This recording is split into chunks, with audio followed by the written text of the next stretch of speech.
¿Estás preparado para quitarte la careta? Vamos, Manu, yo nací sin careta. Vamos a ser sinceros, ¿no? Es un buen entrevistador. No me dirás a mí el madridismo, ¿eh? En torno del Barcelona. En Barcelona es tóxico. Qué mala persona eres.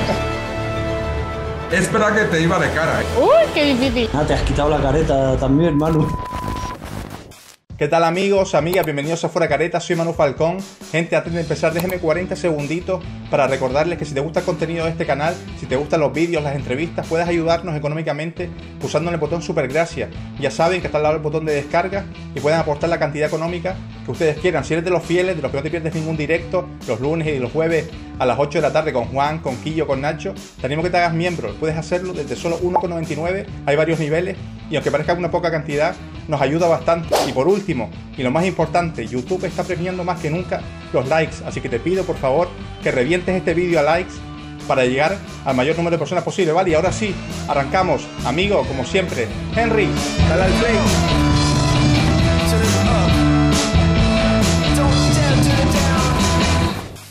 Parecía que su carrera iba a ir enfocada a la educación física y la psicología deportiva, pero gracias a su hermano Jorge y un blog llamado Futbolitis, su vida cambió. En la actualidad es analista y comentarista de los principales medios de comunicación en España. Ha estado involucrado con diferentes clubes de la élite europea y es una de las cabezas pensantes en Best of You, una de las agencias de representación de deportistas más importantes en la actualidad. Es un placer, un gusto tener en el canal a Marcos López García.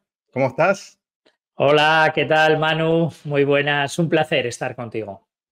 El placer es mío, Marcos. Mucha gente te ha pedido también en el canal y sobre todo, Marcos, voy a empezar directo por ahí. Mucha gente tiene la percepción de que tienes careta, de que no te conocen mucho todavía. Obviamente te hemos escuchado mucho en radio, en tele durante muchos años, pero el Marcos persona, su trayectoria, creo que tengo la percepción y mucha gente de que no te conocemos. ¿Es algo que tú has propiciado, que no te has mostrado mucho o crees que es casualidades de la vida? No, creo que intento ser una persona honesta, transparente. Me gusta ser así, no es algo impostado, por lo tanto no es ninguna careta. Y creo que quien me conoce a nivel personal se da cuenta de que no he cambiado por mi presencia en los medios o mi trabajo más público. Sí que es verdad que me gusta ser reservado y hasta cierto punto tímido. Algunas veces digo que soy tímido y mi mujer se muere de risa. Pero sí que es verdad que intento separar los ámbitos privados y públicos, intento tener unas redes sociales, por ejemplo, muy profesionales y intento mantener el yo conmigo mismo, mi familia, mis amigos un poco al margen de lo que hago, pero eso creo que no indica que sea una persona que tenga careta. Creo que con todo el mundo soy y muchas veces cuando me ve la gente por la calle se da cuenta. A veces tengo las anécdotas de que hay gente que me empieza a hablar por la calle y me dice, ¿qué tal, Marcos? Esto para aquí, esto para allá. Y claro, hay un momento que paso tanto apuro porque parecen tan cercanos, creo que eso lo facilito, que les digo, oye, y porque les empiezas a hacer como preguntas y demás para intentar saber por dónde va el tema y de qué lo conozco. Digo, oye, te conozco es que no caigo ahora mismo, después de una conversación de igual de 5 o 6 minutos, y me dice, no, bueno, yo sí, te conozco de siempre, de la tele y de la radio. Y digo, ya. Has estado en muchas casas, Marcos, has estado en muchas casas sin tú saberlo, ¿eh? Sí. Entonces, creo que también, o siento que la gente es muy cercana y que cuando me afronta o cuando me encuentra por ahí, creo que facilito la normalidad. Eso sí que es verdad que la primera careta es intentar proteger a mi familia, intentar proteger a mis amigos y darle todo un punto de normalidad. Marco, estamos grabando esto a 28 de marzo, en pleno parón de selecciones, para la gente que nos escuche en YouTube o en Spotify. ¿Te da tiempo en estos días de unos días de asueto con la familia, alguna escapadita? ¿O parón de selecciones, Nations League, eliminatorias sudamericanas, no hay tiempo para nada? No hay tiempo. El fútbol te absorbe. Creo que además te deja sin casi margen y todas las escapadas son siempre muy justas y al final tienes también ese componente mala suerte. Basta que te vayas. Recuerdo, por ejemplo, un año... La de Neymar. Sí, que me pilló de vacaciones, la de Neymar, la de Mbappé. Después, mira, hubo un año que decidimos, teníamos a los niños pequeños y decidimos pues hacer una escapadita de 7 días a Cádiz. Para un asturiano, Cádiz es el paraíso. Entonces... Mucho periodista veraneando en Cádiz, ¿eh? Mucho periodista y mucho de COPE, ¿eh? Sí, bueno, Cádiz, Canarias, o sea, son quizás la zona del Mediterráneo, pero no Cádiz, son bobos ustedes, ¿eh? No son bobos en el norte. No, Cádiz, Huelva, Canarias, yo creo que ahí vamos, una escapadita. Entonces, de repente llego al hotel y nos estamos registrando y cuando me doy cuenta vuelvo al coche y tengo un montón de llamadas perdidas y demás. Bueno, la Sexta había comprado una gira de pretemporada, yo creo que era un viernes y ese viernes empezaban los partidos a las 2 de la mañana. Entonces, bueno, vacaciones de aquí para allá, mi mujer con nuestros hijos en el hotel, hay que estar continuamente abierto a improvisar, a adaptarte. Creo que es una exigencia y una demanda y también tienes que encontrar los espacios, pero es muy difícil planificar cosas, viajar y desconectar. Mismamente este fin de semana en COPE me tocó hacer el partido de España, me tocó hacer el partido del Granada contra el Oviedo el sábado. Nivel de actividad alto. Es difícil bajar ahí porque el fútbol no para y en los últimos años, tal como Claro. se está planteando, todavía peor. Este año vamos a afrontar el desafío del Mundial de Clubs. Que al final es 15 de junio, 15 de julio, pues es un mes que en teoría podrías encontrar algunos espacios para la familia y ya sabes de sobra que no va a ser así. ¿Alguna escapadita en Miami? ¿Los amigos de Latinoamérica te verán en Miami o en España lo harás desde aquí? No, yo creo que me tocará hacerlo desde España. Estuve el año pasado en Miami viendo la eliminatoria entre Monterrey e Inter de Miami. Y bueno, también te llama mucho la atención que vayas por allí y la gente te reconozca, se fíe de tu criterio o te pida opinión o la cercanía mismamente. Yo creo que estamos en un mundo, y eso es gracias a Internet, sin fronteras y un mundo global, y eso siempre es una bendición. Pues bueno, Marco, vamos a hablar ahora de ti, de tu trayectoria. Como decía, esto lo vamos a sacar ya cuando estemos en plenas idas de cuartos de final de Champions, Madrid, Arsenal, Barça, Dortmund. Pero aquí venimos a quitarte la careta, como decía al principio, y también a hablar de fútbol, sobre todo en tus inicios. Con 4 o 5 años te llevaban al Tartiere y con 10 entras en la cantera del Oviedo. ¿Cómo era Marcos López como jugador? ¿Tenía cositas o era un stopper leñero? ¿Cómo era Marcos López como jugador? No, era un chaval que tenía toda la ilusión. Creo que el día que me fichan para el Oviedo, yo creo que fue el día más feliz de mi vida. Creo que lo recuerdo con precisión. Además, fíjate, mira, lo que es la vida y lo que son los encuentros. Yo cuando acabo la carrera me contratan rápidamente en un colegio como profesor de educación física. Y mi despacho, la sala o la zona de material, fue la zona, yo podría tener 22 años por ahí, la zona donde yo tenía que trabajar en el colegio fue la zona donde me ficharon para el Oviedo. Porque en ese colegio se hacía un torneo que se llamaba Torneo Fútbol Base del Real Oviedo. Entonces, al acabar el torneo, te metían a una zona que 12 años después fue la zona donde yo trabajaba. Y me dijeron que bueno, que el Oviedo me había seleccionado, que la pretemporada empezaba, ya no sé qué día, me imagino que en agosto probablemente, y que pasaba a formar parte de la Alevín B del Oviedo, que era el primer año de fútbol campo y era el primer año donde el Oviedo tenía ya cantera.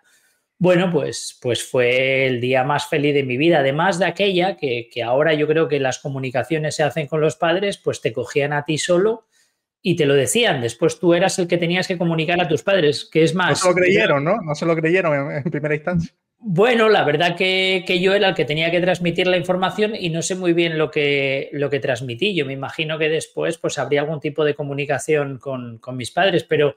Desde pequeñito me llevaba mi padre al fútbol, también iba mi abuelo.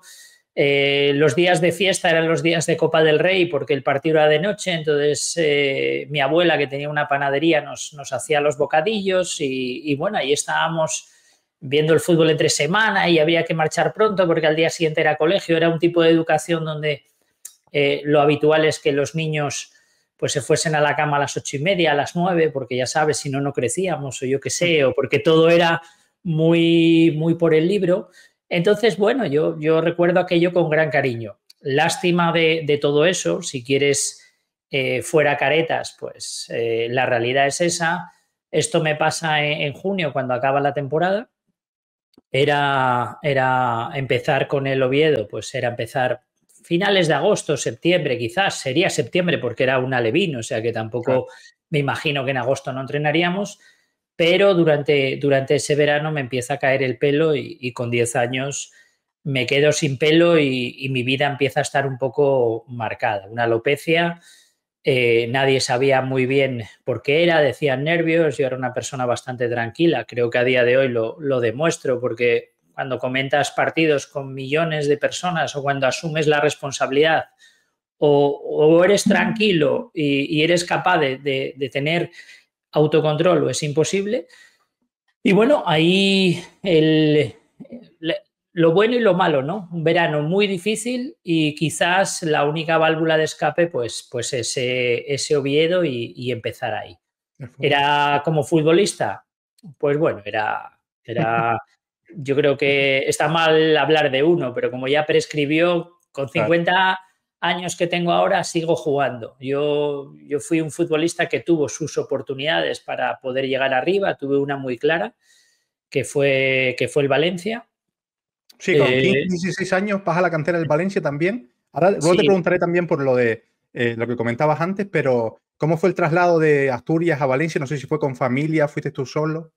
Ese fue un traslado en dos plazos. El primero, pues fui a conocer aquello, puede decirse una prueba, pero no era una prueba como tal, porque ya estaba fichado y había algo sólido ya. Sí, me ficha Paquito, que recientemente fallecido y que en paz descanse, una persona que me marcó y que quizás el Marcos López que entiende el fútbol ahora, quizás sea por lo que me transmitió Paquito de aquella y por lo que veía. Y fue a final yo creo que debía tener 16 años, porque fue en tercero de BUP. Y bueno, yo fui allá a Valencia, me ficha el Valencia y mis padres lo único que piden es que pueda acabar el COU en Asturias y en el colegio Loyola donde estudiaba. Y bueno, a partir de ahí incorporarme a Valencia. De aquella había una liga sub-19.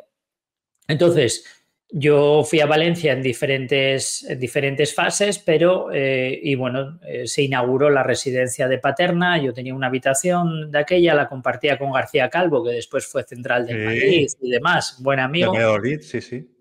Pero el año de COU yo lo hago en Asturias, en una cosa que no era ni cedido ni nada, simplemente era el año de tercero de BUP, jugaba en el Colegio Loyola y entrenaba con el Avilés para jugar en una categoría alta y demás, y el año de COU lo que hice fue jugar en el Coyoto, que era categoría juvenil alta. Entonces tuve la desgracia y el infortunio por eso yo creo que en la vida a veces hay que saber afrontar las dificultades.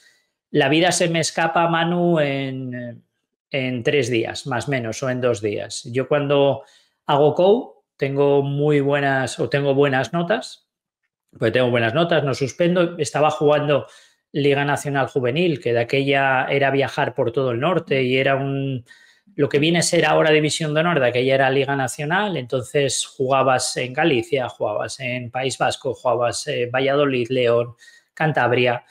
Entonces, bueno, era entrenar 5 días a la semana, jugar otro y descansar uno. Entonces, hacerlo con un COU donde yo quería tenía la duda entre periodismo y INEF, pero bueno, yo creo que periodismo no sé si necesitaba nota de corte, ya no recuerdo, pero INEF sí. Y lo tenía planificado para hacerlo en Valencia, pues bueno, pues hago lo que es COU, llego a los finales, que yo no sé, pero de aquella te entraba todo el libro. Después de haber aprobado todas las evaluaciones, hacías unos finales previos a la selectividad, que era como todo el libro. Entonces, bueno, te los tenías que preparar y te los condensaban todo en 6 días. Resulta que que yo llego a jugar, llego con los finales y mi equipo se juega el descenso en Compostela. Entonces, nada, viaja a Coruña, de aquella en autobús, Coruña, desde Asturias, desde Oviedo, pues eran 8 horas, más la carretera, 6, 7 horas. Entonces, me espera el autobús del equipo que hacía un final el sábado por la mañana, me espera el autobús del equipo, cojo el autobús, nos vamos, estudio en el hotel por la noche, jugamos el domingo por la mañana, conseguimos el objetivo, ganamos al Compostela, que de aquella, yo creo que el Compostela debía estar en primera división y era fuerte. De aquella, en esa Liga Nacional estaba el Celta, estaba el Fabril y estaba el Compostela de representación gallega. O sea, no era una cosa menor. Y nada, el domingo se come en Compostela, volvemos, llego a la 1 de la mañana a Asturias y el lunes paso toda la noche estudiando, el lunes tengo 2 exámenes, el martes tengo 2 exámenes y en teoría ese martes acabo a la 1 de la tarde y juego las semifinales de un torneo de barrios contra el Oviedo. Si perdíamos era el último partido de la temporada y era un poco mi despedida y yo al año siguiente ya me iba a Valencia y ya estaba todo. Bueno, yo hay una anécdota divertida, igual me estoy enrollando, pero... Nada, tranquilo, esto que fluya, que fluye. Te voy contando, pues de aquella, según acabo los exámenes, paro en el Corte Inglés y le compro unas películas de fútbol VHS a mi hermano de la historia de los mundiales. Eran unas películas que eran 3 y venían, bueno, pues bien, muy bonitas y tal, y era toda la historia de los mundiales. Entonces lo que hago es, llego a casa, lo escondo en el trastero muy abajo para que nadie lo vea. Y bueno, digo, ya cuando ya acabe el partido por la tarde y tal, me eché a dormir un poco, voy al partido. Y en el partido, el otro día, en verano, lo estaba hablando con Iván Ania, que Iván Ania estaba en el campo y yo no recuerdo nada, me lo contaba él, entrenador del Córdoba. Y bueno, yo iba contra el portero, al parecer regateó al portero, al parecer porque yo no me acuerdo de nada, tengo un vacío ahí tremendo. Y el portero me da en la cabeza, el central también me golpea y me rompen el tabique por 23 sitios. El central, al parecer, cae encima del portero y le rompe la tibia y el peroné. Traumatismo craneoencefálico, sangrando por los oídos, convulsiones, mi madre, tal, bueno, un lío tremendo. Un martes despierto el viernes en el hospital y demás. Como no me podían operar y eso significó que tenía que estar 2 años, de aquella no había caretas, mira tú, enlazando ahí, de aquella no había máscaras, eso es. Entonces tuve que dejar el fútbol hasta que eso solidificase y después, una vez que eso, poder operarme de verdad del tabique y de todo para que me lo dejasen bien. Entonces tuve que dejar el fútbol, intenté volver al fútbol, pero no respiraba, tremendo. Entonces, nada, eso, el minuto 80 y algo de partido, íbamos ganando, la final era en el Tartiere, íbamos a ser campeones porque esa semifinal era la de los favoritos. Imagínate un Madrid-Barça en Champions y la otra semifinal un Mónaco-Porto, por ejemplo, ¿no? Pues dices tú, bueno, el de este lado yo creo que lo tiene para ganar, ¿no? Si pasa esta dificultad. Bueno, pues nada, pues... Cosas de la vida. Sí. Pues de repente, pues ahí me quedo y después con el estrés, con todo, cuando voy al colegio, tengo alguna foto de la fiesta de despedida porque salí de la habitación o del hospital. Claro, todo esto, imagínate, todo esto negro, morado, gafas de sol.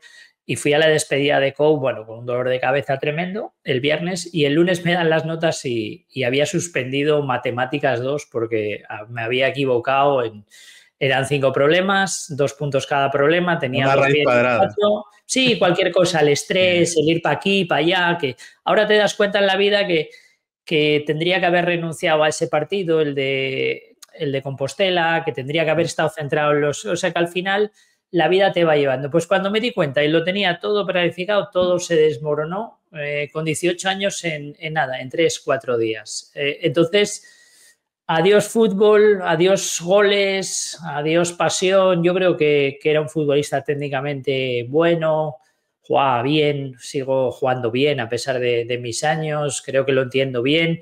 Y yo, ante todo, mis comentarios, que ahora soy entrenador y soy todo lo que podamos desarrollar, pero yo soy futbolista, me encanta jugar a fútbol. Y esa es mi pasión desde niño, y quizás el estar donde estoy ahora le dio sentido a todo, pero yo todo lo que le di al fútbol fue desde la pasión y desde ningún tipo de interés de vivir del fútbol o de ser algo en el fútbol. No, yo mi sueño era jugar en el Real Oviedo, mi sueño era ser futbolista, mi sueño fue ser entrenador, pero creo que siempre intenté mejorar, ser mejor. Hubo un momento donde, cuando jugaba fútbol, el otro día veía un vídeo de Zidane y que él entrenaba y que muchas veces se olvidaba de cuál era su pierna buena. A mí me pasó también lo mismo. Cuando veo a Santi Cazorla sacar córners con la derecha, con la izquierda, pues eso era un poco yo. Era ese chaval que le encantaba. Un día un entrenador me dijo que iba a saber más de fútbol que el que lo inventó. Entonces me gustaba demasiado, no sé, pero me gustaba y me gusta. Vaya sí, rollo que te solté, pero aquí, ¿ves? Aquí venimos a conocerte, Marcos, no hay problema por eso. Esto es muy, muy personal y muy íntimo. Fíjate, con 10 años me ficha el Oviedo y se me cae el pelo. Soy un niño que ya es diferente a todos. Te quiero preguntar por eso, si no te importa, Marcos, porque en un podcast con Ricardo Rossetti, el pelado, aquí en YouTube también, te abriste bastante. Aquí no quiero incidir tanto, pero creo que comentaste que la denominación correcta es alopecia areata, o más o menos se le acuña ese término, y durante muchos años, pues con tus padres, ¿no? Tratamiento, mucho esfuerzo y tal, pero hay un día en una cafetería con unos croissants por medio que le dices, mamá, déjalo ya, que te has esforzado mucho y yo me veo bien a mí mismo así, y para adelante con los valores, ¿no? Sí, yo creo que fue una época, imagínate, yo creo que es lo menos importante, ¿no? Pero futbolísticamente también me perjudicó, porque había épocas que me metían cortisona y eso me volvía más lento, parecía estar más hinchado, cuando era un chaval dedicado y demás. Entonces, pero eso es lo menos importante, sí. O sea, al final hubo timos, pues me aplicaron ozono de aquella. Me acuerdo que, bueno, somos de una familia humilde y bueno, pues un tratamiento de ozono, de pa' aquí, pa' allá, costaba mucho. Se hizo poniendo dinero mi abuela, mis padres. O sea, no, al final toda la familia estaba volcada en mí, y había tratamientos pues más mediáticos o más que no servían para nada, o que en mí no tenían ningún efecto, pero que te ponían luces y te ponían esto, y había tratamientos también dolorosísimos. Por ejemplo, como me salió el pelo con 12 años fue quemándome la cabeza. Entonces, que es increíble que no tenga ninguna cicatriz. Yo creo que eso es Dios y eso es el destino. Entonces, la manera de salir el pelo era provocarme alergias, era generar heridas. Entonces me daban con la cabeza con estropajo y demás, y me echaban romero y no sé qué, y después me echaban alcohol para que saliese postilla y reaccionase la cabeza. Yo estaba 2-3 días con un pañuelo en la cabeza, aquello era muy doloroso. Funcionó, y con 12 años eres menos consciente, o 10, 11 años eres menos consciente, pero sí, después también dormía con cirigüeña. También hubo una época que me mandaban comer cacahuetes, porque tal. Hubo algunos dermatólogos que si parches, que si esto, lo otro, lo intentaron todo, y mi madre, yo no me imagino si hubiese tenido un cáncer o una cuestión así, porque yo vi a mi madre sufrir, y creo que realmente, y vi a todo el mundo sufrir a mi lado, y yo creo que yo también sufría, pero fui duro y me hice duro. Yo creo que me hice fuerte. Después, mira, en ese programa de Ricardo Rossetti, creo que, a diferencia de lo que pasa hoy en día, toda la gente de mi alrededor, los cercanos, me respetaron muchísimo. Por eso yo creo que soy amigo de mis amigos, Manu. Yo yo cualquier cosa que pueda hacer para que alguien sonría, yo lo hago. Cualquier cosa que pueda hacer por un amigo, yo lo hago. Hay veces que los amigos pues se cuentan con los dedos de la mano, pero yo creo que tengo bastantes amigos y creo que tengo eso interiorizado porque yo iba al colegio y era uno más. Mira, un día un niño, que además lo recuerdo a día de hoy, pobre, no me dejó jugar en el recreo porque no tenía pelo. Entonces, ese fue el... Has comentado que eso te hizo amar más el fútbol aún. Ese comentario te hizo más amar el fútbol, ¿no? Sí. Entonces bueno, son cosas que uno pasa. Y sí, hubo un momento que con 17, 18 años, cuando teníamos que ir al tratamiento, cuando se supone que iba ahí, imagínate qué caos, ¿no? Te ficha el Oviedo, te cae el pelo, empiezas una época de tratamientos, no había mucha información, te sale el pelo, llega el Valencia, te ficha el Valencia, te empieza a caer otra vez. El fútbol a mí verdaderamente es algo que me dio grandes disgustos. Entonces empiezas tratamiento, empiezas con cortisona, estás en un periodo de que puedes llegar a ser futbolista de élite. Cuando voy a Valencia futbolísticamente las cosas me salen solas, no sabes muy bien por qué, pero de repente juegas a un nivel muy alto. Me recuerdo el primer día que jugué con el Valencia que metí 2 goles y no conocía a los compañeros, pero de repente me veo en el área, el balón, pum, por la escuadra. O sea que ves que todo como ahora que lo recuerdas, dices, joder, aquella fluía. De aquella estaba en un momento que todo iba. Bueno, pues empiezas tratamientos, empiezas cosas, otra vez la misma historia y un momento ya después de que me quemasen la cabeza 2, 3 veces, que ya le dije a mi madre, paramos antes de coger el alza a Gijón, que era en Gijón, y le dije, mamá, ya no. Bueno, lloramos, fue duro. Pero nunca creí que fuese tan duro como hace unos años, que de repente estaba paseando por Gijón y me encontré el sitio, iba despistado, calle Ezcurdia. Me acuerdo como si fuese hoy. Entonces, el local está abandonado, pero el cartel sigue ahí. Entonces vi el cartel y de repente me puse a llorar. Sí, sin más, o sea, sin pensar, me salieron las lágrimas. Creo que ese niño ahí sufrió mucho. Y bueno, yo creo que todo lo que sucede conviene. Seguramente, oye, pues tenía que ser así y es así, lo acepto. Y oye, fue una cosa que realmente pues ha marcado mi vida. El otro día pensaba, oye, hay un tratamiento por ahí, hay cosas por ahí, porque al parecer no es tan claro que sea una alopecia areata. Yo tengo que seguir investigando esas cosas porque hay una cuestión que en siguientes generaciones se puede replicar. Entonces, mis nietos pueden tenerlo probablemente. Eso es lo que dicen, yo creo que no. No obstante, cuando mis hijos nacieron con todo el pelo y todo iba bien y demás, respiré. Sí. Pero yo tengo que seguir investigando por eso, porque es un tema que afecta a poca gente, porque no es calvicie. A mí cuando me llaman calvo, yo no creo que sea calvo. Yo creo que es otra cosa. Pero eso no. Yo creo que es otra cosa. Y cuando alguno me dice por ahí qué feo eres, bueno, mi canon de belleza se tiene que medir de otra manera, porque las reglas del juego no son las mismas para todos. Seguramente seré pues lo que sea, pero la gente, ya sabes, a veces despectivamente pues lo que hay. Pero yo pues sigo ahí pendiente porque dices tú, oye, pues en el futuro tal. Entonces, al parecer, esto puede haber venido de un virus que cogí. En mi casa se tomaba leche de vaca, venía la lechera y demás, y quizás pueda haber venido de ahí o de alguna cuestión. O también de que el sistema inmunológico mío entiende que el pelo es una amenaza y entonces lo destruye. Que eso yo creo que tiene muy buena pinta y que podría ser eso. Al parecer hay un tratamiento en Estados Unidos que te sale todo el pelo y rápido.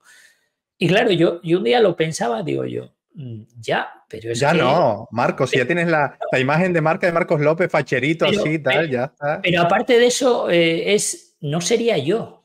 Entonces, no sería yo. Entonces no puede ser. No puede ser. O sea, porque estaría matando una parte de mi vida que también yo creo que tiene mérito, tiene familia, tiene amigos. Lo que te decía, iba al colegio y todos los niños me trataban bien, nadie se metía conmigo, todo el mundo hacía como que veía o que no veía lo que veía, lo que era evidente. Entonces, yo creo que no, pero sí, al final, y después yo creo que con el ser conocido también yo creo que es un regalo, porque conmigo contactaron muchos chavales y muchas familias por lo mismo. Entonces, al verme en la tele y demás, pues al final me llegaban mails y cosas, gente que tenía miedo de no tener novia, gente que tenía miedo de ser marginado, gente que igual lo pasaba mal en el colegio. Entonces, bueno, también creo que la misión o la vida me va llevando a que bueno, que si yo tuve una experiencia, soy visible a todos y hay muchos chavales que les pasa lo mismo, pues al verme todos me preguntan o muchos me preguntan, me piden información. Hace poco todavía estuve con una familia, con un chaval que lo está pasando mal. Y bueno, le dije a Víctor Mollejo si hablábamos con el chaval y todo, y bueno, esas cosas. Yo creo que la vida va por donde vaya, hay que aceptarla, pero sí, sí. Fuera caretas, ¿eh? Manu, no te quejarás. No.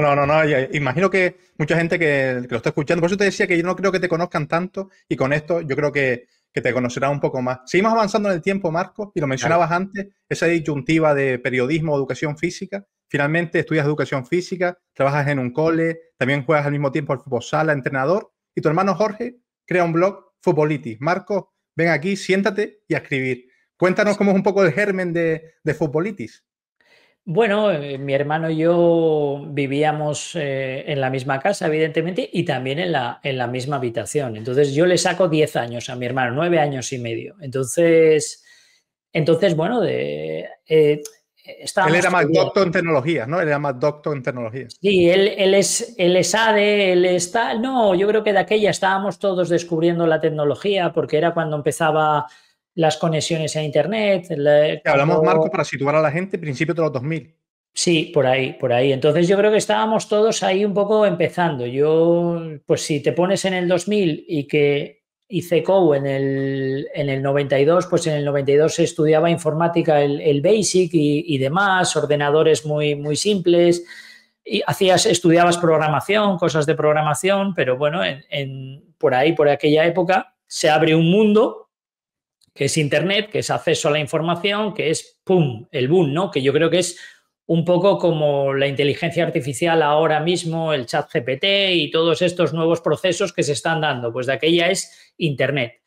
Entonces, bueno, vas descubriendo. Entonces, yo andaba siempre muy liado porque de aquella, fíjate, trabajaba en un colegio, daba clases de spinning y body pump en un gimnasio. Jugaba en un equipo de fútbol sala que se fue complicando, fuimos ascendiendo, acabé jugando en Nacional A, que es la que ya no podía más porque no podía ser profesional. Entonces llegaba a casa tarde, muy tarde, era difícil y trabajaba mucho y demás. Entonces, pero teníamos nuestras conversaciones constantes de fútbol. Era una cosa tremenda. Era para aquí, para allá, este equipo. Entonces mi hermano pues echaba a faltar que en los medios se hablase más de fútbol. Yo le contaba cosas, claro, yo de aquella pues ya era entrenador nacional de fútbol, ya tenía el máster, o sea, ya tenía una visión mucho más amplia aparte de lo que jugaba. Entonces me dijo, tú esto se lo tienes que contar a la gente y tal. Y yo, venga, no sé qué, déjame en paz. Esto lo llegué y de repente un día se debió calentar, hizo un blog y me dijo, toma, ya lo tienes hecho, ahora ponte a escribir. Y digo yo, bueno, ¿qué tengo que hacer? Y me dice, tienes que escribir un artículo cada día. Y digo, no puede ser verdad. Y entonces, claro, yo llegaba a casa a las 11 de la noche, 11:30, no... Era complicado. Entonces nos inventamos la hora Futbolitis, que era que todos los días a las 12 de la noche subíamos un artículo. O subía un artículo. ¿Recuerdas el primero, Marco? ¿Recuerdas el primero que subiste? Yo creo que el primero no lo recuerdo con exactitud, pero yo creo que fue una eliminatoria del Barça contra el Chelsea, la Dacier del Horno con Messi, sí. creo que fue esa. Y yo creo que tiene que ver con porque se lió muchísimo con Mourinho, con el teatro y algo. Yo creo que Teatro del bueno, teatro del bueno. Teatro del bueno y demás. Entonces, pues yo empecé a explicar qué había pasado realmente en el partido, qué cosas se habían hecho bien, qué cosas se había hecho mal. Y a partir de ahí, pues empecé y demás. André Vilas-Boas, el segundo de Mourinho, al poco tiempo contactó conmigo por lo que había escrito, que le parecía muy interesante y bueno, a día de hoy tenemos contacto y amistad, o sea que bien. Y nada. No, esto iba a decir porque lo de Vilas-Boas creo que como bien explicas, ya has contado que te contacta, pero el blog no solo tiene repercusión aquí a nivel nacional, sino también fuera. ¿Recuerdas más personajes del mundo del fútbol ahora con el paso del tiempo que te hayan dicho, mira, yo te leía en Futbolitis y tal, entrenadores o jugadores de la época? Yo creo que un montón, No te sabría decir porque ya pasaron muchos años, pero también te digo que hay mucha gente que me recuerda a día de hoy que me leía de aquella. Y que, porque yo de aquella firmaba con un seudónimo y la gente creía que era Guardiola escribiendo. Sí, algunos decían que Guardiola, otros decían... me emparejaban con gente del fútbol que creían que no, y el seudónimo era Marquinos. Entonces, porque era como me llaman mis abuelos, entonces Marquinos. Bueno, pues escribía Marquinos y esa era la firma, ¿no? Entonces, bueno, pero sí, a día de hoy, por ejemplo, mucha gente me recuerda y me dice, oye, yo de aquella tal, te sigo desde fútbol. Gente de fútbol que me voy encontrando que me dicen, yo te leía. Por ejemplo, ahora fíjate, ahora la gente que está en los clubs son gente que igual en el 2004, 2005, pues tenían sus 15 años, sus 16, sus 17. De aquella no había mucho conocimiento, no había mucha fuente de conocimiento porque no había mucha publicación tampoco de fútbol. O sea, no... Yo de aquella, bueno, yo tengo todos los libros, el diario del galés, Jaque Mate, creo, de Radomir Antic, o sea, todo lo que se publicaba, pues te lo leías, eso, pero había muy poco de fútbol puro. Entonces, ahora mucha gente que está en los clubs me dice, joder, pero yo empecé contigo, yo tal, cual, de aquella, muchísimos. Y es algo que es divertido, porque al final notas que toda una generación empezó contigo porque había muy pocos sitios, no era mérito mío, sino que había muy pocos sitios donde adquirir conocimiento o donde adquirir ideas que te hiciesen pensar, que al final cuando escribes intentas hacer pensar a la gente cuando hablas. Y después bueno, pues en ese devenir, pues de aquella nos encontramos con meses de 2 millones de usuarios únicos, gente en Estados Unidos. Hay que recalcarlo, Marco, 2 millones de usuarios únicos en 2005, 2006 de la época, 2004, que en la época, claro, ahora estamos en 2025, pasado 20 años, YouTube, Twitter, Instagram, Twitch, todo lo que quiera, pero en blog, leído, en blog, y yo era muy malo, lo hacía muy mal, porque escribía unos tochos increíbles, o sea, yo era horroroso, yo me ponía ahí y escribía unos testamentos tremendos, entonces tiene su mérito. Por ejemplo, claro, escribía tanto tocho que tú ibas a las estadísticas y no recuerdo ahora, porque pasó mucho tiempo, pero igual... Se rendían, a la mitad se rendían, ¿no? No, te decían tiempo de permanencia en el blog por usuario 15 minutos. Y dices... Pero dices tú, ¿cómo puede ser que esté gente leyendo tiempo medio? Entonces, sí, eso es impensable ahora, Marcos, Ahora la gente lee el titular, subtítulo, la entradilla y listo, Sí, ahora, por ejemplo, el otro día me decía Ramón en el canal de YouTube que los vídeos que yo hago tienen una permanencia de la gente de más de 25 minutos. Bueno, pues parece ser que engancho bastante, pero... A la húmeda, le gusta... Sí, porque le doy al pico, pero claro, yo creo que escribir y escribir mal, porque yo escribía mal, solo era fútbol, pues tiene un mérito tremendo. Entonces, bueno, pues de aquella se juntaba gente, muchos comentarios, y al poco tiempo vino Telefónica, Terra, me fichó, y la persona que me fichó, Quique, a día de hoy sigue siendo un gran amigo y bueno, fui también incorporando amigos a la vida con el devenir profesional, que eso es más difícil, pero creo que siempre he intentado ser muy agradecido con aquel que ha confiado en mí. me has dado el paso, Marcos, empiezas a colaborar con Terra, pero primer medio de comunicación que te llama fue Punto Radio con Pedrerol, El Mirador.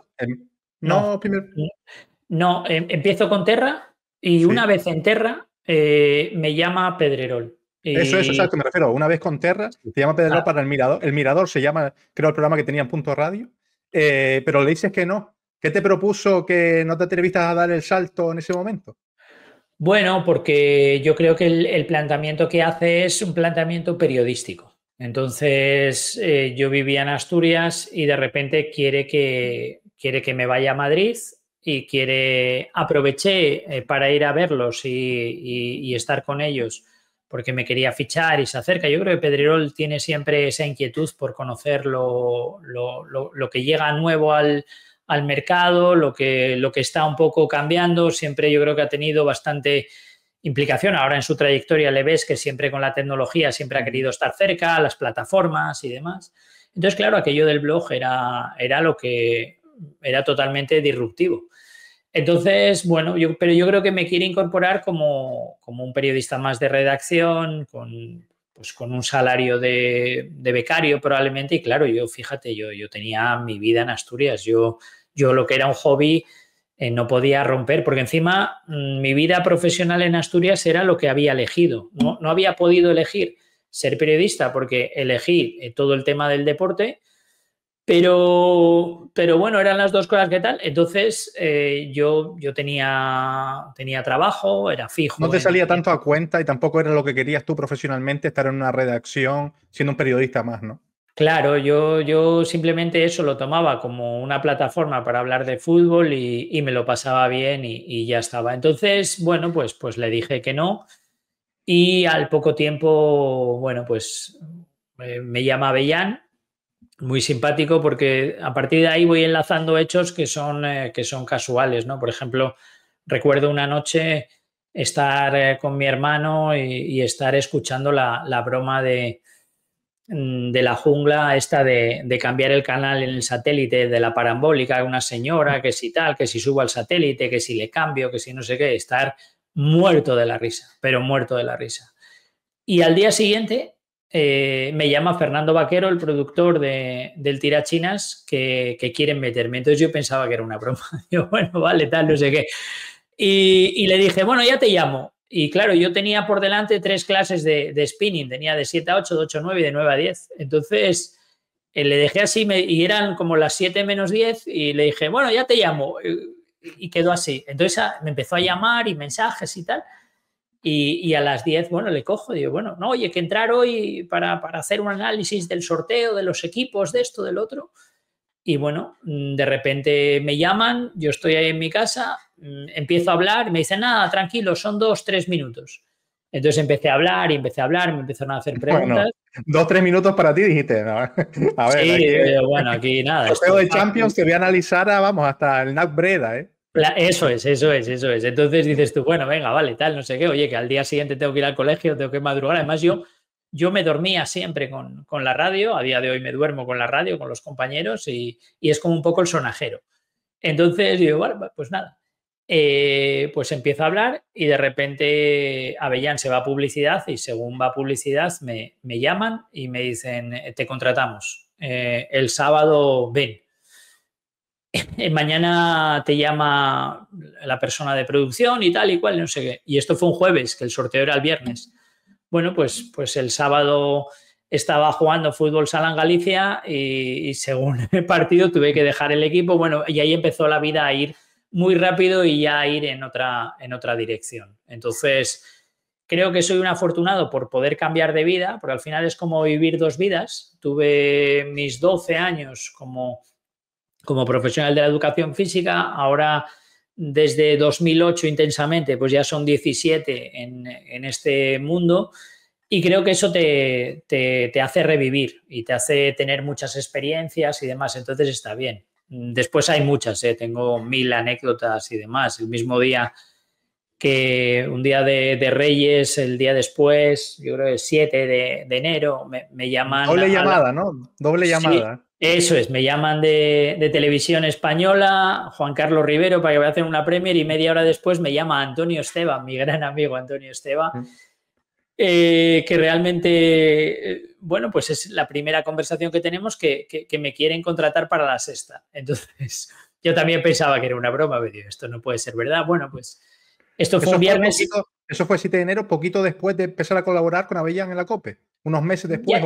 Sí, igual ya llevaba casi un año, porque yo esto recuerdo que aquello del sorteo debió ser previo al emparejamiento del Getafe con el Bayern. Yo creo que fue previo al emparejamiento del Getafe con el Bayern, de aquella eliminatoria, que el primer partido que voy a hacer en la radio es Bayern-Getafe y me encuentro en la cama con 40 grados de fiebre y sudando y demás y bueno, no veía ni los jugadores. Entonces digo yo, joder, pues empezamos bien. Y fue el primer día, yo creo que es el único a día de hoy que le dije a alguien que no podía hacerlo. Ese y mi último día en la sexta, que nos despedimos de la liga. Que hice el partido medio durmiéndome, con un virus tremendo, y también me puse muy malo y aguanté la retransmisión y le dije a Esteba cuando empezábamos el postpartido, Esteban, no puedo más, estoy reventado. Y la despedida del fútbol en la sexta es con un compañero y no soy yo, y Esteba me recuerda porque una hora antes ya había tenido que ya cao, y según llegué reventado. Entonces fueron los 2 días así. Entonces yo creo que sería como empezar en la COPE, sería marzo probablemente, y esto estamos hablando de televisión de enero del año siguiente. Te llaman los dos, como decía Juan Carlos Rivero, para comentar Premier, Esteba para la sexta, Liga Española, pero creo que estás 2-3 semanas compaginando y te dicen que tienes que elegir, y elegiste la sexta. ¿Te costó la decisión? ¿Lo tuviste claro desde un principio? No me costó nada. Yo creo que fue clara porque realmente en televisión española descubrí lo que es la televisión. No había nadie el fin de semana, era un entorno muy frío, era comentar el partido. Realmente te das cuenta cuando te dicen la televisión en general es mentira, ¿no? Lo que llega por dentro es otra cosa. Pues noté mucha frialdad y sin embargo en la sexta era gente muy joven, gente más o menos de mi edad. Enseguida conecté con Esteban muy bien, con otra gente, había mucho ambiente de fútbol. Pues de repente, pues no sé, pues de aquella estaba Kiko, ibas a los estadios Salinas, también. Kiko, Julio Salinas, Valdano, Esteban, Andrés Montes, un equipo de producción que algunos son amigos a día de hoy. O sea, gente más o menos de mi edad. Entonces había ese calor. Y me dejé llevar por el calor, decir, bueno, aquí es mi sitio.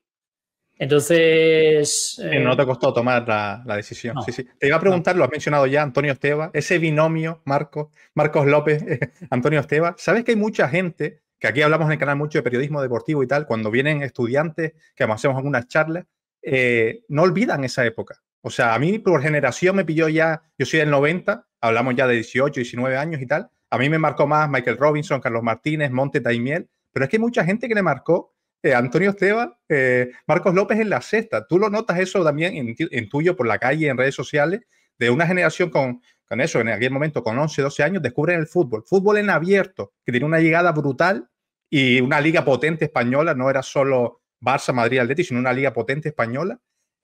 ¿Cómo lo recuerdas aquella época con Antonio?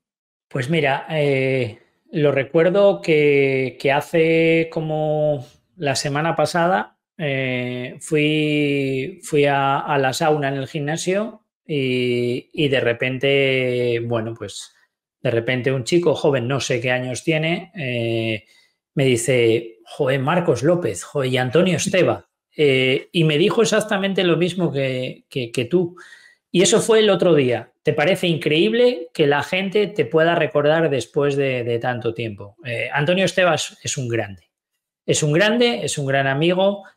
Y creo que fueron 10 años muy intensos y 10 años donde yo creo que se hizo un trabajo pleno, donde nos esforzamos mucho, donde tuvimos mucho afán de mejora, donde nos hicimos mejores y donde intentamos dar todo lo que teníamos para la gente, para el espectador y y desde el compromiso, desde el respeto, intentamos mejorar los registros donde éramos malos, intentamos potenciar las pocas virtudes que igual teníamos y creo que quizás nos faltó un poco de proyección mediática, porque lo que se encuentra en la calle no es lo que realmente pasó. Me parece increíble que Antonio Esteve a día de hoy no esté narrando. Por su experiencia, por su conocimiento y sobre todo por su rendimiento. Tú fíjate que la Sexta compra los derechos de Segunda División y ganábamos en audiencia la Sexta en abierto. En Segunda División ganaba en audiencia a la Primera en abierto. Por eso te decía que cuando dijiste que no tenía tanta llegada, tanto impacto, tanta repercusión, me extraña porque, insisto, aquello era sagrado los sábados por la noche, nos ponemos a la Sexta, Antonio y a Marcos López, y también antes a Montes y Salinas, Kiko Narváez también. Sí, una llegada brutal. Es que son los últimos resquicios, diríamos, Marco, de fútbol en abierto de liga potente. Porque sí es verdad que hemos tenido el fútbol en televisión española, de mundiales, Eurocopas ahora con la 1, con Teledeporte o quien sea, pero de la liga, el último conato de visibilidad máxima, eran ustedes en la Sexta, a 3 media después. Sí, total. Yo creo que todo acaba en Kiev en 2018. Ese día pues ya sabíamos que A3 Media no tenía los derechos de la siguiente Champions y que tampoco la idea era vender contenidos en abierto, ni por parte, yo creo que por parte de nadie. Entonces sabías que el fútbol en abierto ya no volvía. Entonces, bueno, fue lo que te digo, había mucha repercusión y hay muchísima repercusión interna en el día a día, en la gente que te lo recuerda, pero sin embargo sí que te das cuenta que dices, al final ese apoyo que te tienen que dar igual en los medios, esa confianza, esa continuidad, quizás esa pareja no la tuvo, porque en el momento que se acabó te crea la sensación como de medio fracaso cuando la realidad no es así. Por ejemplo, ves las audiencias de las finales de Champions y son brutales. Las audiencias de la final de Champions en Antena 3 mejoran las de otros canales en abierto. Ves que el seguimiento del fútbol, recuerdo que de aquella, ahora entiendo más, porque ahora ya te vas haciendo un experto y vas entendiendo los tiempos. Yo fui un novato que intentaba sobrevivir y intentaba aprender muy rápido porque de repente, no sé cuántos años tenía cuando empiezo los medios de comunicación, pero igual ya tendría mis 32 años. Entonces, la gente cree que lo sabes todo y no tienes ni idea de nada. Entonces, bueno, tienes que hacer como que sabes sin saber y tienes que ver mucho y tienes que escuchar mucho y te dicen cosas y dices tú, parece que lo sabes, pero no. Entonces bueno, tú ves que cuando los posts de los partidos de la Sexta los sábados, bueno, en teoría el partido acababa a las 12 menos 10 y el post iba hasta las 12 y 5 y después había un programa, bueno, pues que así un poco picante, ¿no? Que al final dices, bueno, eso tiene su tirón, tiene su audiencia y demás. Bueno, pues lo que empezó siendo un post de 10 minutos de hablar un poquito, contactar con Susana Guas, una imagen del estadio ya quedándose vacío, una despedida y demás, y un bloque de publicidad, pues acabó siendo un postpartido que duraba hasta las 2:30 de la mañana. Sí, que era una locura.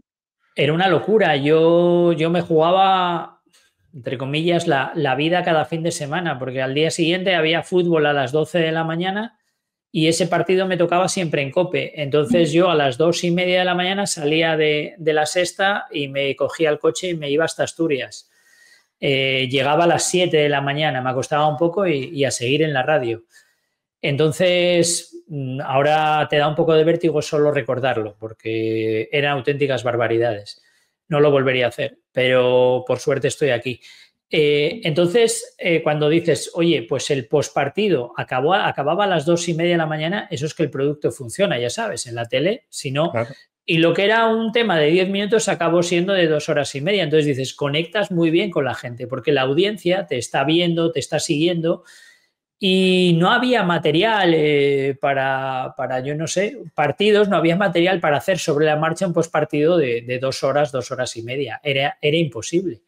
Entonces acabábamos siempre a las 2:20 o así con un bloque de Premier con 4 goles, bueno, y acabamos alto y arriba y riéndonos y estaba bien, estaba bien. Yo creo que fue una época muy divertida, creo que los dos aprendimos. A día de hoy la amistad continúa vigente y eso es lo más grande, esa es la suerte que tuvimos porque son momentos de tensión, de presión, porque hay que hacerlo bien, y creo que tuvimos la suerte de acabar en la final de Kiev entre el Madrid y el Liverpool, una final divertida que estuvo muy bien y con una audiencia espectacular. Creo que fue una gran despedida y si le tengo que pedir algo a la vida a nivel profesional, me gustaría volver a hacer partidos con Antonio Esteva, respetando a todo el mundo, porque me he encontrado muchos narradores, mucha gente, pero me imagino que el día que toque volver, que algún día tocará volver, voy a notar cosas por dentro que van a ser especiales y que serán un poco el contrapunto a aquel momento donde pasaba por aquella calle de Gijón y de repente me salían los lloros. Pues aquí será un poco diferente. Y creo, por lo que percibo en la calle, tú fíjate, 2025, en una sauna de un gimnasio, que te sacan aquellos partidos de la sexta que marcaron su vida, después el que estaba al lado te dice lo mismo, dices, jo, qué bonito que la gente recuerde lo que hiciste en 2008, 2009, 2010, por ahí, en 2025 y lo recuerde con tanto cariño. Y me pregunté, oye, ¿qué tal? ¿Qué es de Antonio Esteva? ¿Y qué es esto, lo otro? Bueno, pues un grande y un gran compañero, como Susana Guas, que formaba parte de aquel equipo y como tantos otros que estaban por detrás, que no salía su imagen y demás, y yo creo que fue una época donde simplemente había calor, había exigencia profesional y sobre todo era una redacción donde había muchísima ilusión por hacer las cosas bien. Y mencionabas ahora, te quedaste en el 2010, no sé si es casualidad o no, porque luego estás un tiempo, creo, asesor de la Real Sociedad y en el 2011, en verano, llegas a la Roma con el proyecto de Luis Enrique. Te quería preguntar cómo nace también ese proyecto, si tú tenías relación con Luis Enrique previa o te contactas justo ese mismo año. ¿Cómo fue el inicio de esa andadura en Roma? Pues yo creo que me contacta él directamente. Yo a él no lo conocía. Me contacta tiempo antes. Creo que teníamos un amigo en común que era Belardo, el gran amigo de Luis Enrique. El Pitu. Yo de aquella hacía la Champions, hubo un ciclo, yo creo que 2009-2012, donde la Champions la hacía Televisión Española los martes o los miércoles y otro día lo hacían las autonómicas. Sí. Entonces lo hacían las diferentes autonómicas. Entonces yo comentaba los partidos de la Champions para la televisión asturiana con Abelardo y con Kini, el gran Kini. Joder, vaya dupla, Vaya dupla. Sí, que en paz descanse. Sí, muy... Bueno, al final después... Oviedo Sporting, ¿no? Hay un 2-1 un poco, pero bueno.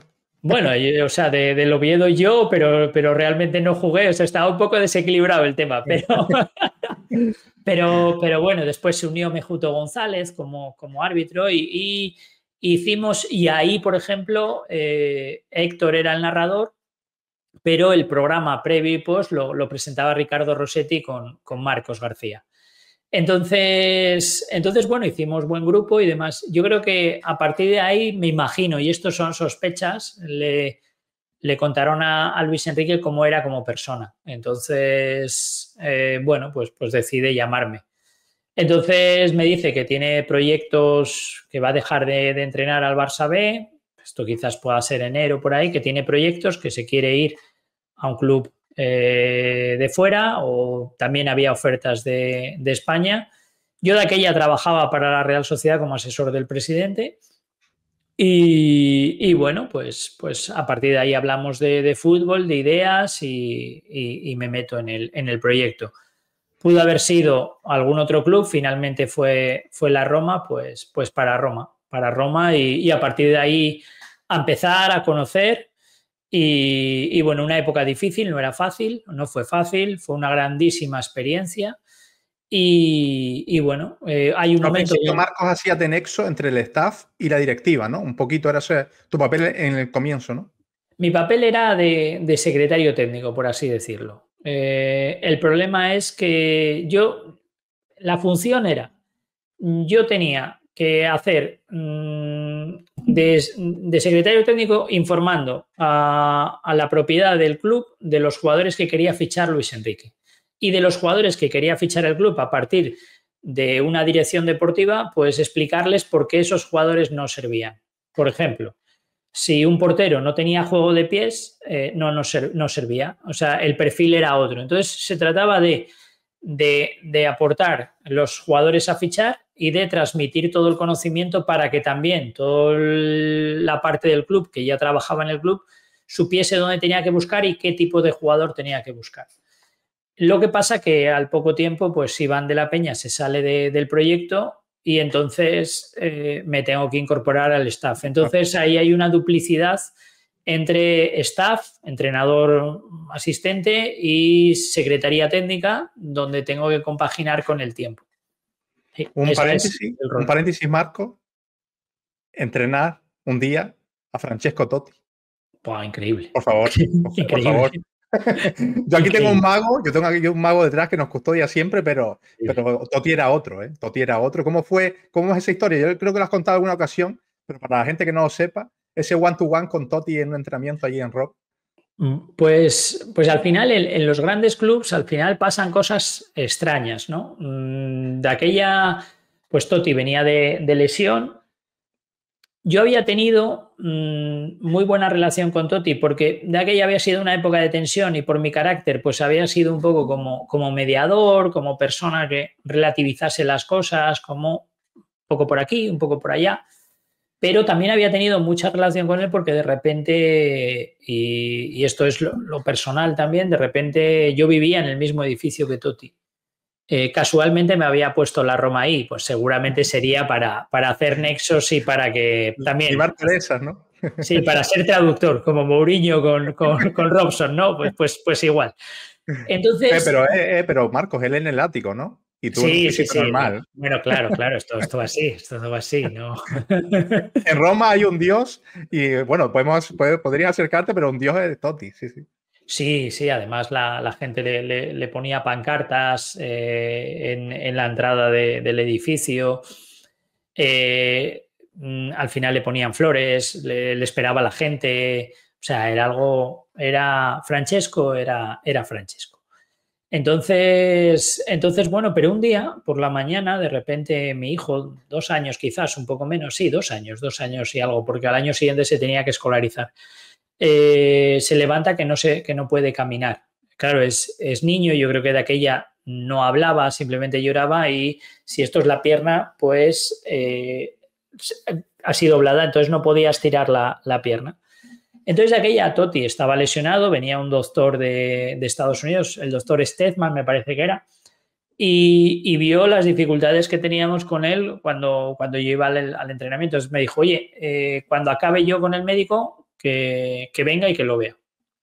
Lo ven, le hacen una ecografía, virus, crecimiento, la cadera, tal cual, nada, o sea, tranquilidad, ¿no? Pero claro, como padre primerizo te asustas mucho. Entonces bueno, la cuestión es que se iban haciendo vínculos y hay un día donde Totti está en esa fase previa a meterse con el grupo, tiene que hacer entrenamiento específico y no había ningún readaptador en el club. Entonces nos dicen al staff, oye, alguien tiene que salir a entrenar con Totti.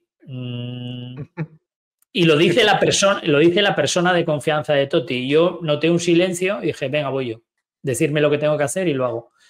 Como por mi formación, como sé cómo hay que hacer ese tipo de trabajos, pero claro, cuando estás con Totti es, oye, seguramente aquí alguien habrá dejado escrito algo y yo hago los ejercicios lo que sea. Entonces me pongo con él, pam, pam, y él ve que, claro, yo se trataba de darle pase tenso, se giraba tal, darle control y pase, darle pum, pa' aquí, para allá, pase largo, pase corto, controles. Entonces yo veo que el tema se empieza a calentar y él me empieza a meter unos pedrolos increíbles y ve que controlo y ve que voy con la derecha, con la izquierda. Entonces ya me para y me dice, tú jugaste a fútbol, ¿no? eres bueno. Y ya a mí me empieza a cambiar la cara. Digo yo, este es el premio de mi vida, que jugar en cualquier sitio. Simplemente tener un jugador con esa calidad técnica que seas capaz de aportarle algo y que después se sienta cómodo tocando. Bueno, el entrenamiento acabó con que yo le ponía balones, él hacía chilenas y bueno, aquello fue un show. El fotógrafo del club lo inmortalizó y hay por ahí fotos y hay una que guardo con gran cariño, que es justo después de ese entrenamiento. Eso derivó en que se enteró toda la plantilla. Entonces, dentro de la plantilla, bueno, pues cogieron mucha confianza porque se dieron cuenta, me identificaron como uno de los suyos, como un jugador más. Entonces, bueno, cambió un poco el destino y el horizonte, pero fue muy divertido y fue increíble, fue un regalo de la vida. Fue un regalo de la vida porque realmente fue... Eso lo llevas para ti siempre, para siempre, claro. Sí, porque además notar conexión, notar que el fútbol une, el balón lo une todo. Entonces tú cuando le das un pase a alguien sabes si la otra persona está contigo o no está contigo. Y notas el vínculo, y porque es así. Entonces, lo que iba a ser 20 minutos acabó siendo hora y media. Y balón en largo, para aquí, para allá, y exterior, y esto, y no sé qué. Y ahora, pum, hacemos una croqueta y salimos. Y bueno, aquello fue muy divertido. Simplemente fue un entrenamiento específico.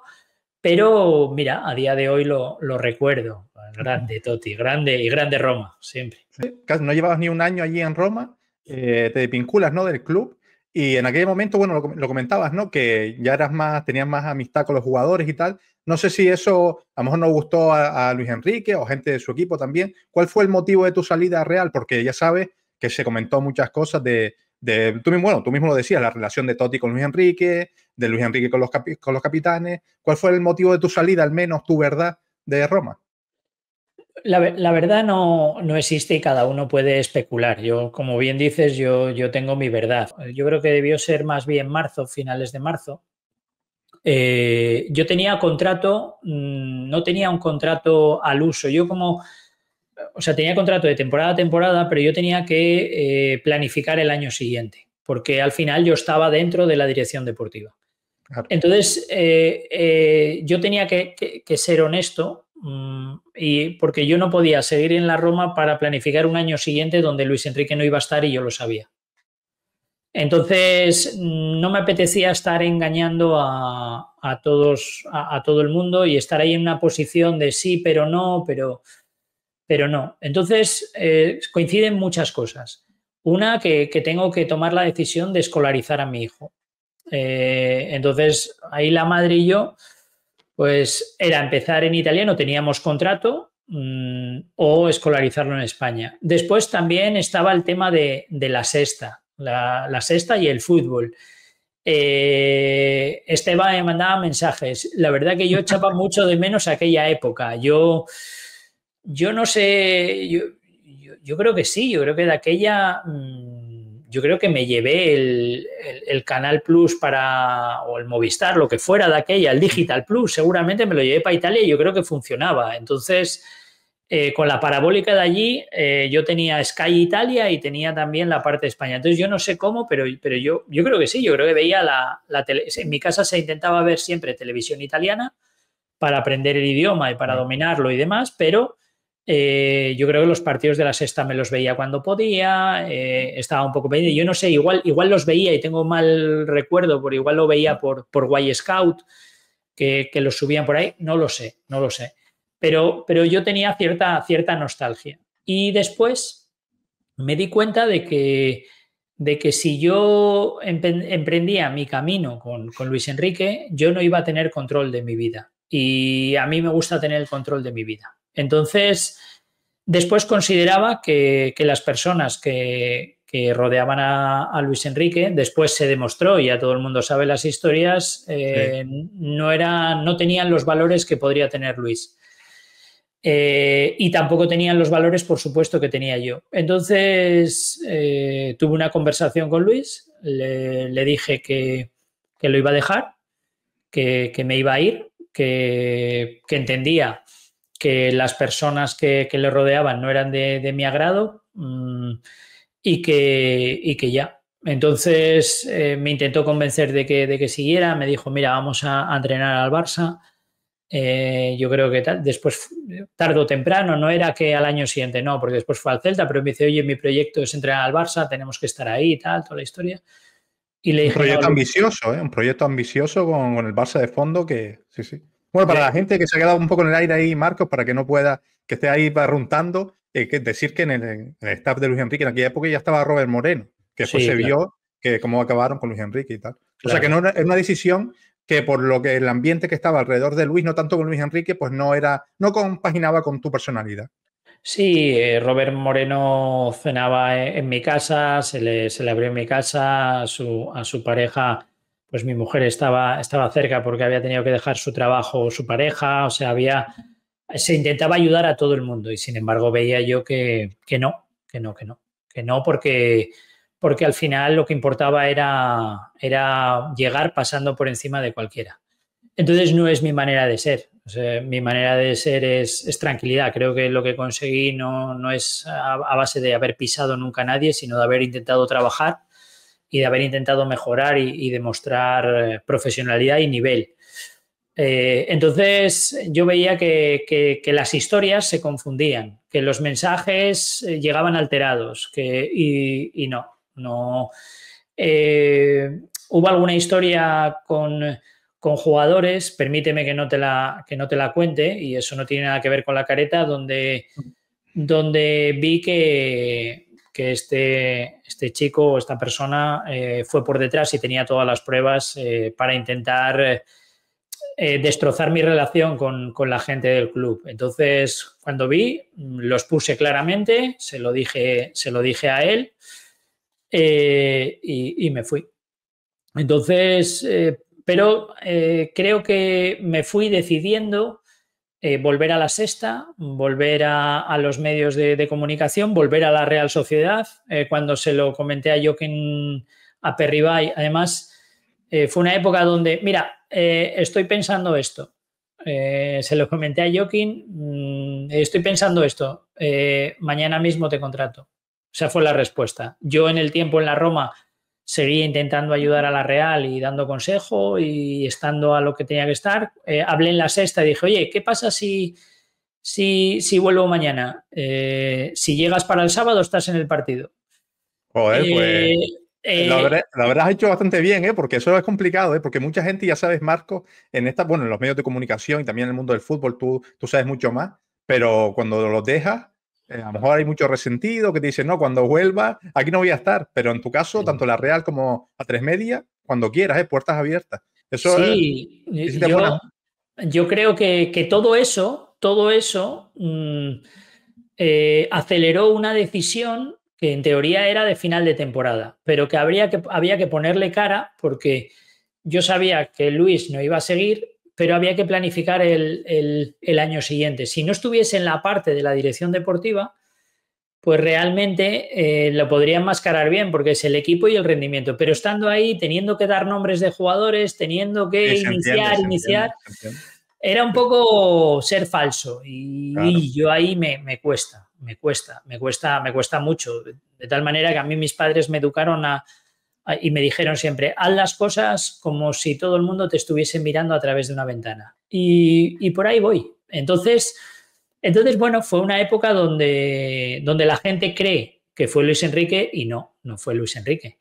Donde quizás Luis Enrique, lo último que hice con él fue darme un abrazo, quizás entendió que era un poco egoísta por mi parte y seguramente pues no lo haya aceptado, pero fue una decisión de vida. Yo después, posteriormente, pude trabajar con otros entrenadores y dije que no, porque y trabajé de manera externa con algunos otros, pero entendí que si ya tienes una familia, si ya tienes un valor profesional, creo que tienes que tener el control de ti mismo y ser responsable de lo bueno y de lo malo. Y si va mal, yo tiraré de mi familia y de mi vida como pueda. Y si va bien, tendré la satisfacción de que haya sido porque estoy haciendo una serie de cosas bien de manera regular.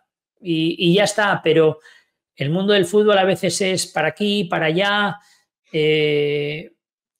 Es complicado. No, y además la inestabilidad de un cuerpo técnico, que un día estás en un sitio y a las 2 semanas te echan y como bien decías antes, tú querías llevar las riendas de tu vida y eso no te lo permitía tampoco estar ahí involucrado con un staff. No, yo creo que se entiende las dos versiones, los dos lados, lo de la parte de secretaría técnica, tú querías ser honesto con la Roma, sabías que Luis Enrique no iba a estar y te querías desvincular para que hicieran ese trabajo con otra persona y en cuanto a seguir con Luis Enrique en el Celta y con el proyecto futuro en Barcelona, pues tampoco te veías por los problemas internos y yo creo que ha quedado bastante claro. Y creo, porque además, bueno, es que yo creo que si cualquiera que me escuche y me conozca, creo que nunca tuve ningún problema con Luis Enrique, pero ni siquiera ninguna discusión. Es más, tiene una foto con mi hijo que muy, muy divertida y la veo con cariño, o sea que muy divertida, muy divertida. Y de mi hijo con su hija fallecida y la verdad que siento mucho que eso haya pasado y que eso haya sucedido.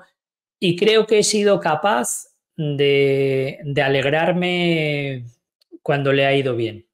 Él yo creo que es una persona dura, es una persona de convicciones. No es fácil el día a día con él. Fíjate que ha salido mucha gente de su entorno. Pero creo que la relación siempre fue buena y no hubo mentira. Y eso creo que es un poco el carácter de los asturianos en general, porque hay de todos en todos los sitios hay de todo. Pero creo que ha estado bien. Y ya está, yo creo que hice lo correcto y creo que el tiempo me ha dado totalmente la razón. Y los que lo vivimos dentro y los que sabemos realmente lo que pasó allí dentro, saben lo que hay. Es más, te voy a contar. Me encuentro con el psicólogo y le miro a los ojos, Manu. Y no tengo que agachar la cabeza para nada ni nada. Y eso es una gran alegría. Yo creo que ha quedado clarísimo, Pues Marco, ya entramos en la prórroga, recta final, 2 últimas preguntas. La primera, lo mencionabas antes, cuanto más consumes fútbol, más ves, más te gusta. Y así es una analogía en uno de los podcasts que has concedido con la Fórmula 1. Que claro, en la Fórmula 1 las previas, que antes no se veían, pues Lobato se ponía allí con los tornillos, las tuercas y tal, y todo el mundo estaba ahí pendiente. Y que en España las previas no funcionan tan bien a nivel televisivo porque no se habla tanto de fútbol. ¿Hay posibilidad de solucionar esto, tú crees, en España o eso ya no tiene solución? Yo me percaté cuando estuve en Italia. En Italia, mucha gente, cuando te veía por la calle, no te preguntaba la alineación que iba a sacar Luis Enrique. Te preguntaban qué sistema de juego ibas a jugar. Te daban características de jugadores. Te decían, este no puede jugar ahí bien porque tal, porque no sé qué, pero no sé. Claro, eran muchas veces campeones del mundo. Entonces yo creo que en España, al ser campeones del mundo, hay un estallido de lo primero del fútbol en España, que todos tienen expansión, preparadores físicos, analistas, scouts, entrenadores, pues transmites lo que es el juego posicional en España, el tiki-taka que sale mediáticamente de la sexta, por así decirlo. Sí. Entonces, bueno, todo eso traspasa todas las fronteras.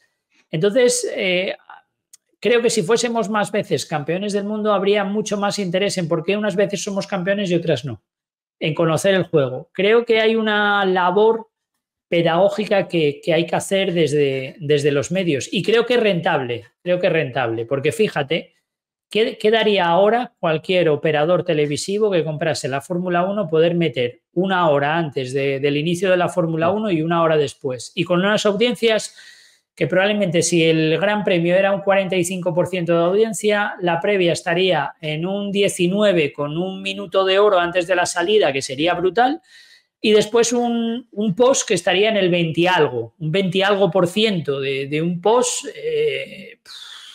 Y como ya gane un español o Sainz o Alonso, ni te cuento. Claro.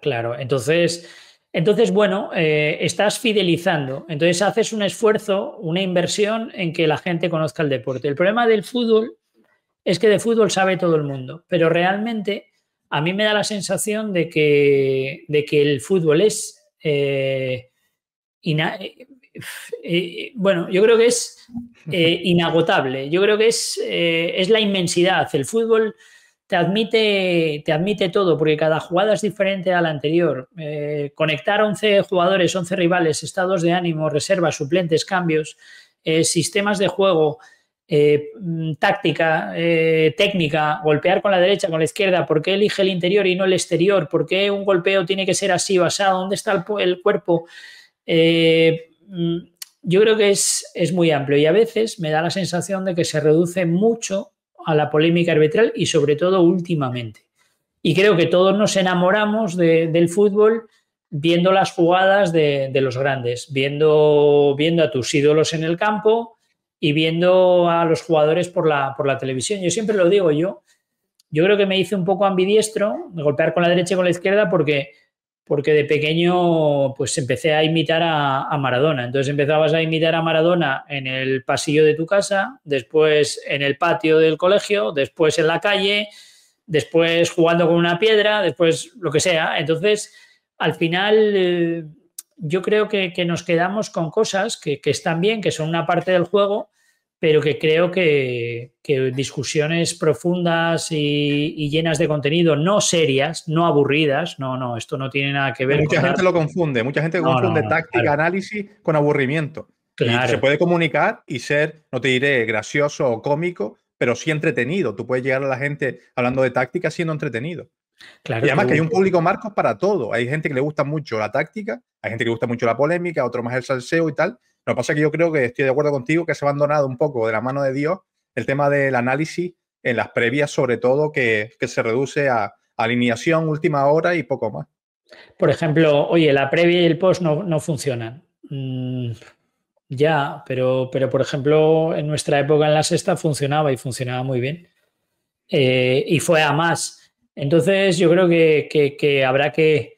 Pero esto no soy yo quien lo tiene que decir, pero habrá que conectar con la gente joven, habrá que conectar con los medios de difusión para transmitir fútbol, con qué píldoras van a una red, a otra red, cómo se hace una previa dinámica, ágil, donde la gente pueda entender qué va a pasar, que después en el partido entienda qué está pasando y después que haya un análisis de lo que pasó, que no todo sea tan simplista como un equipo gana 2-0 y jugaron muy bien. Y una de las cosas que llamó mucho la atención en Futbolitis es que los análisis se alejaban un poco del resultado. Entonces la gente entendía mucho más. Porque muchas veces ganar es una cuestión casual, pero para bien y para mal. Hay días que juegas horrible y ganas. Y hay otros días que juegas muy bien y pierdes. Entonces hay que saber qué se hizo bien, qué se hizo mal. Los equipos, los clubs... todas si juegan el domingo, pues el lunes por la mañana pues ya tienen el análisis de partido, ya saben lo que se hizo bien, lo que se hizo mal, pero ese análisis es independiente de si se gana 4-0 o si se pierde 4-0. Ya se marcan los objetivos de la semana, se trabaja sobre el fútbol, sobre la manera de jugar, sobre el rendimiento individual, el colectivo, el jugador se prepara. Todo eso yo creo que tiene un punto de venta y tiene un punto de interés. Y yo soy consciente de que a la gente cuanto más le gusta el fútbol y más domina el fútbol, más lo consume. Eso es 100% así. Cuando tú no entiendes lo que está pasando, te desconectas. Tú y yo, ahora, nos ponen un deporte que no entendamos y, por ejemplo... NFL. Eso es. NFL. Yo me quedo enganchado un poco cuando me explican las normas en la Super Bowl, es verdad que no soy consumidor, pero la Super Bowl te explican un poco, hacen esa labor pedagógica los comentaristas de Movistar, de explicarte un poco para la gente que llega ocasionalmente, como es mi caso, por ejemplo. Claro, pues es lo mismo que el mío. Yo de la NFL que me quedo con las películas, que son maravillosas, son historias de superación, son remontadas increíbles, pero incluso en la remontada de la película tampoco la entiendo mucho. Entonces puedes ver un domingo cualquiera o Hoosiers más que ídolos de baloncesto y la de baloncesto la entiendes, pero la otra dices tú, bueno, sí, van perdiendo 32-2 y después remontan. Vale, muy bien, pero ¿cómo es la puntuación y demás? Entonces, eso te distancia. Los comentaristas hacen un gran esfuerzo, pero no tienen ese refuerzo de que la gente lo vea el fútbol. Tú sabes que lo va a ver 500.000 personas seguro, o 1 millón o lo que sea. Entonces, y hay una continuidad. Por ejemplo, te enganchas a la Super Bowl y tienes que profundizar en el tema y tienes que decir, bueno, para entender este deporte igual tendría que vivir en Estados Unidos o igual tendría que dedicarme a verlo todos los fines de semana y ver un partido. Igual, dentro de un año, pues soy un apasionado. Eso fue lo que se hizo con la Fórmula 1. Entonces, había mucha gente de muchos sectores que entendían de todo y espectacular.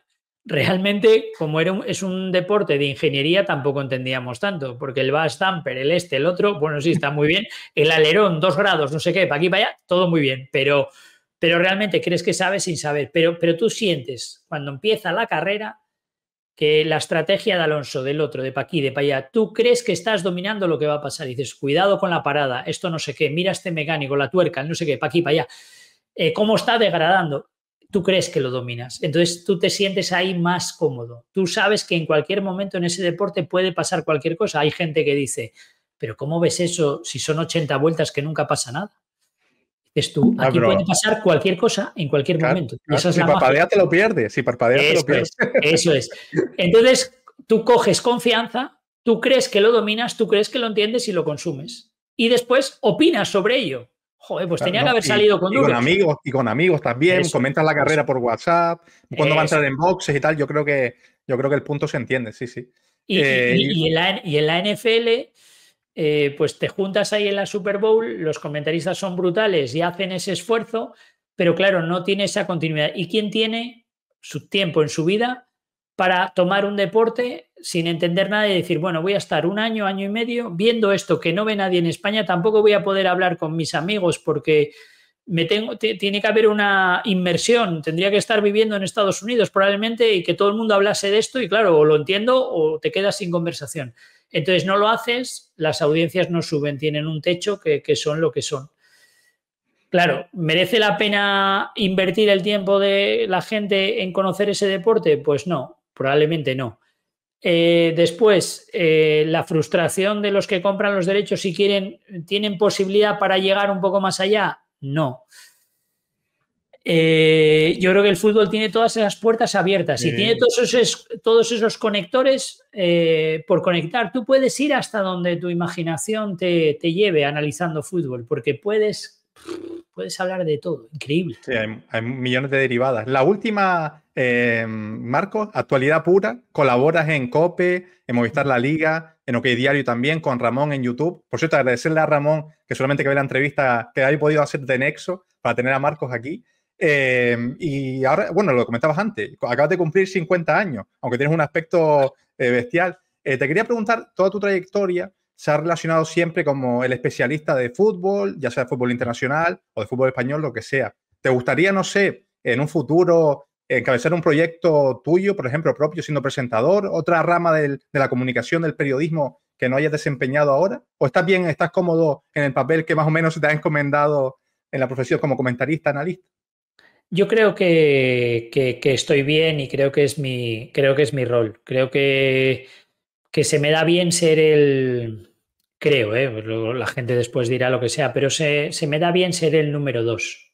Ayudar a un líder, a una persona, un presentador, un narrador, ser un apoyo, darle una continuidad, darle un contenido. Creo que va bien. Me sentí muy a gusto con Esteban en su momento, me siento muy a gusto en la radio, con Ramón en el canal. La gente me dice, ¿por qué no te abres un canal tú? Y, yo, aparte de no tener tiempo, digo, si con lo bien que estamos, ¿para qué? Oye, yo no pasa nada, está bien. Creo que ese es un poco el rol y creo que por circunstancias de la vida, pues del fútbol fui al periodismo y del periodismo estoy volviendo al fútbol y al deporte. Entonces, creo que va por otro lado. Nunca sabes las oportunidades que te puede dar el periodismo, pero sí que creo que ahora mismo yo creo que presentar, liderar, yo creo que no es el momento adecuado. Quizás en otro momento sí, quizás en otro momento hubo oportunidades, pero que creo que no soy bueno para eso y creo que hay otras personas mejor preparadas y que creo sí que está bien para ser la segunda voz, por así decirlo. Y que eso creo que con orgullo creo que he conseguido hacerlo bien y que las personas que han estado siendo la voz principal se han sentido cómodas, respaldadas y a gusto conmigo.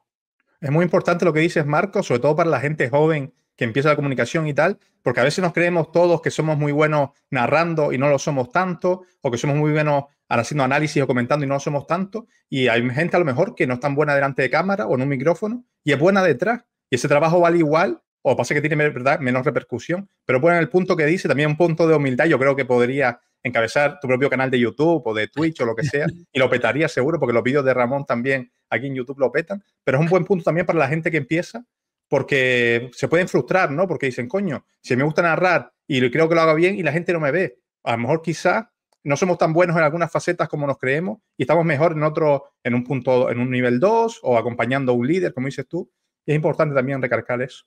Acuérdate de la Roma y de lo que te decía. Creo que es importante saber cuál es el rol de cada uno y a veces trepar no es el camino más adecuado ni generar un ego y unas expectativas sobre uno mismo que no son realistas. Entonces, creo que es muy importante saber valorar lo que haces y saber dónde estás y saber qué puedes aportar para que algo funcione.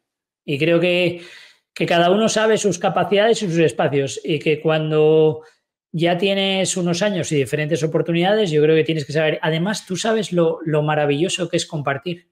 Por ejemplo, entre Ramón y yo, pues ha surgido una amistad. ¿Por qué voy a ir solo? Porque entre Esteba y yo surgió una grandísima amistad. Entre Kiki y yo, la persona que me ficha para Telefónica, surge una grandísima amistad. Recuerdo que cuando estaba en el blog en Terra, tuve ofertas superiores económicamente y me quedé con Quique. Mira, un detalle de mi vida, nunca acepté la oferta de más dinero, nunca. Es una cosa, preguntaba, oye, entre esto y esto, ¿qué harías? Y le preguntaba a alguno, bueno, donde te paguen más. Yo, burro de mí, siempre, al final, no sé por qué, siempre donde me pagaron menos. Tú eres tonto, pero soy así. Entonces, la cuestión de sentir las cosas. Entonces creo que al final la vida es compartir, Manu. Por ejemplo, estamos pasando un rato fantástico. Si a partir de aquí nace una confianza, un cariño, una amistad, pues es fantástico. Bueno, aquí está invitado, Marcos. Unas papitas con mojo, una reunión tropical aquí en la cantera. Cuando venga, ya sabes que tienes mi contacto, me llamas y nos tomamos algo seguro, ¿eh? Por supuesto. Y hablamos de fútbol y de la vida también, claro que sí. Con Asturias, ¿eh? Que estuve hace poquito, estuve hace 2 o 3 años en una boda allí, estuve una semana conociendo Asturias y madre mía, me pilló una semana en Asturias, Marcos, con buen tiempo. Estuve en, ¿cómo se llama? Wilpuri.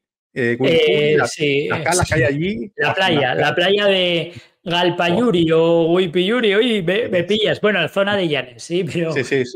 Llanes, Oviedo, conocí Gijón, fuimos también a los lagos de Covadonga, por supuesto. Bueno, una tierra espectacular. Yo creo que es una tierra y sobre todo yo creo que la gente es acogedora y va muy bien. Y después, bueno, tienes mar, montaña... Tienes naturaleza. Una fabada, Dios mío, qué rico está eso. No, cuando me dices lo de la boda, me imagino que la digestión te habrá llevado su tiempo, porque allí se come a lo bestia. O sea, es una cosa que está bien, pero sí, cuando vaya a Canarias, pues nos veremos y te llamaré y charlaremos. Pero al final, muchas veces uno quiere yo, el progresar. Y a veces compartir es vida. Entonces, tener un compañero con el que ir hacia adelante en los buenos, en los malos momentos, pelear por un proyecto, yo creo que es muy enriquecedor, porque al final creo que en la vida hay que intentar huir de la soledad, porque al final la soledad está muy bien porque tú tienes que vivir contigo mismo y encontrarte a ti mismo. Pero también tiene que haber esas batallas, esas historias, esas luchas compartidas. Por eso, a veces creo que hay mucha diferencia entre los que venimos de un deporte colectivo a los que vienen de un deporte individual. Entonces, yo creo que mi rol está bien, creo que mi compromiso es hacerlo mejor en cada momento, intentarlo hacer. De pequeñito era Boy Scout y el haremos lo mejor lo tengo ahí claro. Y yo creo que va bien. Con Ramón bien, con todo el mundo bien y para adelante. Pues nos quedamos con esa reflexión, Marcos. Gracias por tu tiempo. Al final nos hemos ido casi a las 2 horas de duración. Espero que la gente, ya sea en YouTube, aquí, apoye. No, Marcos, esto es mucho de YouTube, con likes, suscripciones y tal, con comentarios también que nos expliquen, que nos digan qué tal les ha parecido la charla. Si han conocido un poquito más a Marcos López García, que era la intención de este Fuera Careta. Y a ti, tío, que mil gracias por estas 2 horas de charla, que se ha aprendido mucho. Hemos conocido un poco más tu trayectoria en los medios y también de vida. Y que, como te decía antes, si vienes a Gran Canaria, un toque y nos juntamos con el mago y hacemos un 2 para 1, ¿eh? Eso es, pues para adelante. Fíjate si he estado cómodo que quedé hace media hora. Y... Pedimos perdón, ¿no? Pedimos perdón a esa persona. Terrorífico. Entonces, bueno, voy a coger el móvil ahora y pedir mil disculpas y salir pitando. O sea, que para adelante y aquí tienes un compañero y un amigo y enhorabuena por el Fuera Caretas y por el programa que haces, que es fantástico, y por tu nivel, que es brutal. Me hiciste sentir muy cómodo, o sea que bien, espero que sea del gusto y de la gracia de los seguidores. Eso esperamos. Adiós a todos. Nos vemos en la siguiente. Chao, chao.